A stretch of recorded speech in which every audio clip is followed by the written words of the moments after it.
Let's cross to someone who is very familiar with the music scene in Taiwan. Joe Henley isn't a rapper or a hip-hop artist, but a music critic who really knows his stuff. Thanks for joining us, Joe. Give me an overview of the music scene in Taiwan. What's so popular about it? The things that are popular here, I guess, are Mondo pop is the thing that really sells. But like there's a very thriving hip hop community. There's punk, there's metal, there's experimental house music. All kinds of things are going on here. It's actually a very dynamic scene, and I think a very underrated one in Asia. Well, how has Taiwanese music been affected by politics? Because I know musicians always talk about incorporating politics into their music.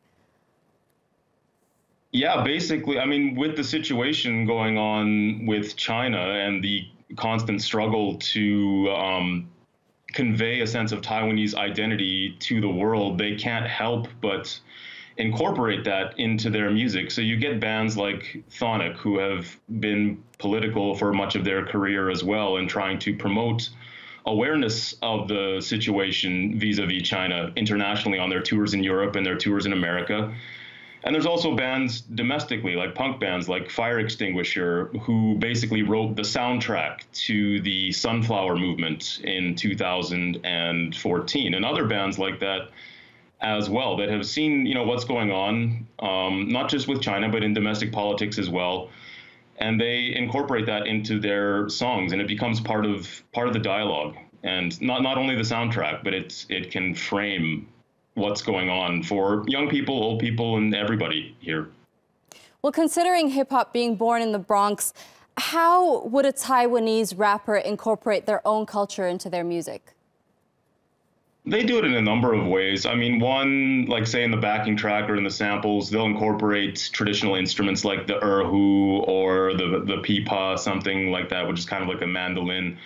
Also, they incorporate the Taiwanese dialect or Hokkien into their songs, which is very important to them. And some of them actually, in order to get a more international fan base and draw more attention here from listeners who might not understand Mandarin or Taiwanese, they will have songs in English to reach out to Americans, Europeans, anybody overseas who wants to know what they're talking about. Like Duaji, for example, is one guy who's done that. He's gone over to New York. He's released tracks with Nas and done it in English, which is a huge challenge. It's his second language, but he's managed to bring more attention to Taiwan and to the struggles of the Taiwanese people through doing that. So it's through maintaining their own identity, but also trying to reach out on a global level, on the world's terms as well, trying to get more eyes and ears on what's happening here.